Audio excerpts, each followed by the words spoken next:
आगे बढ़ते हैं और आपको बताएं कि हुजरा शाह मुकीम में सब्जियां गटरों के गलीज पानी से तैयार की जाने लगीं, जिसके बायस शहरी मुख्तलिफ किस्म के मूजी अमराज का शिकार होने लगे। मजीद बता रहे हैं राशिद अली। जी बिल्कुल, हुजरा शाह मुकीम में सब्जियों को गंदे पानी से तैयार करने का सिलसिला जारी है, जिसकी वजह से लोग मुख्तलिफ किस्म की मौजी अमराज का शिकार हो रहे हैं। इन सब्जियों को मकामी मंडी के अलावा उकाड़ा, दीपालपुर और लाहौर में भी फ़रोख्त किया जाता है, जहां लोग इनको बड़ी दीदा रेट से जो है आगे सप्लाई कर रहे हैं। इसी हवाले से मेरे साथ एक शहरी मौजूद है, आइए मज़ीद जानते हैं इनसे कि ये इस हवाले से क्या कहना चाहते हैं। जी बताइएगा।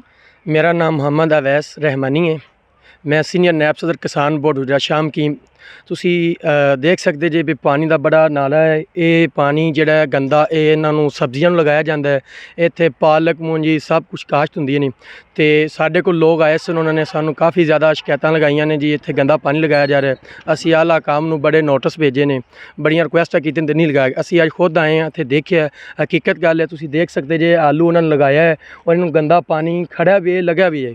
तो असी आला काम नू रिक्वेस्ट करने भी इनका गंदे पानी कहीं और निकासी की जाए, इन कहीं और लगाया जाए, क्योंकि इधर जी सब्जियां ने जिहड़े लोग खा रहे हैं या बच्चे खा रहे हैं वो इन्होंने बीमारियों तो महफूज हो जाए। साडी आला काम और वजीर आला नू नोटिस लैन की दरख्वास्त है भी इनते नोटिस लैन और इनका जल्द तो जल्द जो पानी का कहीं और निकासी निकाली जाए। बस जी बिल्कुल, जैसा कि शहरियों का कहना है कि इस गंदे पानी को सब्जियों के इस्तेमाल में रोका जाए ताकि शहरी मज़ीद बीमारियों से बच सकें। जी।